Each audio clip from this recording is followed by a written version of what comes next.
Waggaata ugu keessatti daa'ima argatee waggaa Wayitiji. bichaan argeera si bichaan argeera. Aran dabbara. Laalii masi. Gaafa ayitiin argatee ji'a jaha ga'u akkana naan jee ilaal dhufee amma tiji galiitii deebii bakka micaas fidiiti ati bakka daa'imni naa kutate na kuffisuuf naa kutate daa'ima yala kaa'uuf naa mari'ate kottu bakka chaartee tikkeetti si murraa jee makiinaa keessa na kaa'ee naan zoorame sanuu amma mucaa keettis fiddee uftaa bakka tiji gaa'ela godhadhu amma laal mucaa godhachuun sirra mucaa fidattee ufta bakka naan jeen tikkeetti bakka rakkataatii si murraa naan jee tolii gadi na deeman waan dhugguma sana duun beekadhee biraa hafeenyattu masi. Wayitiji. Gaafuma inni ayidii dafee obba dura gaafuma inni dhufee ayidii tokkoffaa naa kennan jibbe baran. Kaampaaniin isaa maa qophisaa hin jaanii qophisa kaampaaniin isaa. Wof heebi'an oombi ji'a lamatti dafee ji'a lamatti namaa kenna mucaan kun maa qophisaa hin jaanii daa'imni naa kutaa ta'e. Dafee ufee kootu tiiji. Ni bar kootu tiiji ayidiin kee baay'ee naan jee gaafa inni dhufee naa kennu.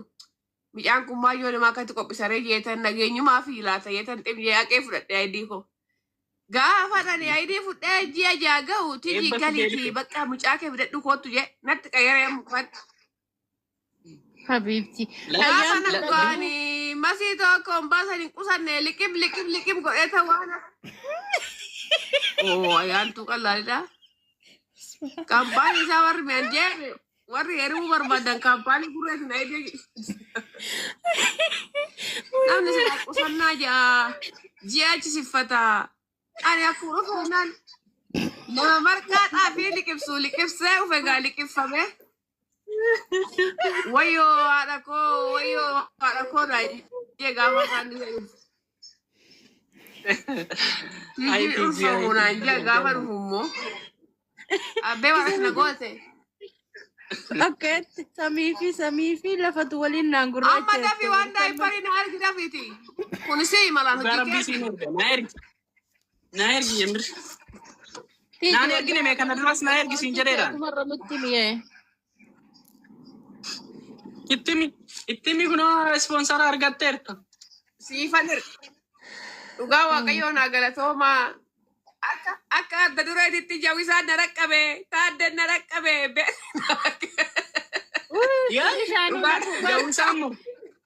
Jawisaan nyaatu dhugaa waaqayyoo bagan isin arga baadhe waaqa kuno. Jawisaan umti moo? Daa'in na erge dhugaa waaqayyoo dhugaa jawisaan rabbi naa nyaatu kuma kudhan na erga gisuma hospitaala jiru na erge. Taaddeen gada na erge taaddeen mangistii gabaabduu shugguxii Oromoo. Maal gurree gaafa si bare barjoollee babbareedaa bare. Dhugaa ijoolleen keenya hundi isaanii babbareeddoodha. Ijoolleen keenya hundi isaanii tokkoffaadha. Ijoolleen walitti dhiyaatan keenya tokkoffaadha. Gareen keessa dhugaa waaqayyoo gareen. Maal jettee masii? Masii too dhugaa waaqayyoo jawisaan tokkoffaa gaafa hospitaala jira yoo erge rabbi. Tiji ijoolleen beeku kuni ayyaantu. Gurrishaan immoo ayyaantuudha argitee miti kunoo waa meeqa fide. Rabbi umurii isaa nuuf haa dheeressu. Araneefa gaafa mana madaa miti ufee makiinaa magaala takka dhufee na dubbise hin gammadee. Torba dhaluu danda'utuun osoo biyya jiraadhe dhaluu danda'utuun waan fedhateetu hadda osoo biyya galee abbaan kiyya sadarkaa ammaatti mucattiitiyya naan jedha haatitiyya mucattiitiyya naan jetti. Sii galee tokko san. Lammaffaa taree deebi'ee dubartoonni teenna. Meebi warri biyyaa akka ka biyyaatittu keessattuu warri biyyaa baanee biyya ambaa irra jirru madaa hedduu qabna. Madaa hedduu jechuudha. Sii galee madaa hedduu qabna. Ka rabbi qofti beeku dachiin nurra dhaabanne qofti beektu kan namni nuuf hin beekne kan haati kennallee hin beekne kan abbaan kennallee hin beekne kan obboleessi kennallee hin beekne kan namni nu dhageeffatullee nu hin beekne jechuudha. Madaa qabna. Sii galee madaan sun maal inni tokkoffaa fakkeenyaaf dubartiin biyyatti abbaa manaa biraa baatee abbaa ilmoo biraa baatee biyya alaa deemtee erga ruuza quuftee dhiira biraa heerumtii. Jechi jedhamu suni jecha sobaati. Maaliifuu? Sii galee maaliif? Abbaan manaa kiyya sun Inda geettanii miti? Monitorki naqabee jira. Maal jechuu barbaadeeti? Madaa hedduu qabna laal. Madaan nu qabnu keessaa abbaan manaa kenna irra caalaa dhiirri teenna dhibba keessaa paarsantii 90 isinis argaa jirtan nus argaa jirra. Dhibbi keessaa paarsantii 90 dubartiitu horataa jira. Dhibba keessaa paarsantii 90 dubartiitu horataa jira.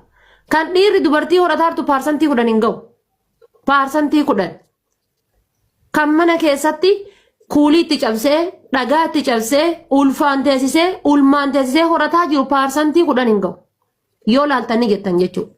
Gaafa isiin biyya daa'ima harmii aanan keessaa gajjigu kana kan aanan keessaa akkana gaxxononisu aanan marfeedhaan argite marfeedhaan harma kana akka aanan keessaa hin jinne marfeedhaan uf gossitee usuu aanan sun keessaa jigu siigalee bitaa mirgatti aanan sun sarbaa isii miicee keessaa yaa'u aanan san marfeedhaan uf keessatti gossitee usuu dhiinni isii irraa gadi yaa'u argite dhiinni isii hin qoodin dhiinni irraa gadi yaa'u ilmoo fuutee ilmoo ji'a lamaa ji'a sadii fuutee isa harka keettee jireenya kana jijjiiranna biyya kana nurraa jijjiiramuu dhabde jettee gaafa isiin biyyaa deemtee Suudii geette isiin makaraa meeqa keessa darbitee hanga sadarkaa birrii isaa ergituu geetti tokkoffaadha afaan hin beektu haadha achiin qabdu abbaa achiin qabdu kushiinaa kana osoo bulguuta nama nyaattu taate bulguu nama nyaattu osoo taateeti diimtuu gurraattii isii tan beenne kushiinaa kana dhattee ola seenti biyyaan baarra waliin jirra diimtuu gurraattii isii kana hin beenne dhattee ola seenti abbaan ergatee ilmi ergatee intalti ergatee ashaangulliitii godhanii kushiinaa keessa kuwaasii godhanii kuwaasii goolii keessa fiiddu tana godhanii itti taphatanii kalee ofii dhabdee tiruu ofii dhabdee somba ofii dhabdee sinigalee rifeensi isii irraa bubuqqa'ee dubartoota biyya arabaa kana yoo isin shintimeeti seentimeetii kan seenaa laala akkanatti irraa harcaa ciccitee rifeensi kun akkanatti irraa harcaa ciccitee rifeensi kun hir'ina viitaaminii dhabdee waamee qasammuu ofiitii hir'attee karaa gubbatti carqii gattee tabaatu dirasii argaa jirtanii jechuudha. Karaa gubbatti carqii darbitee qullaa akka haadha garaa buute sababa maaliitiin son gariin sababa abbaa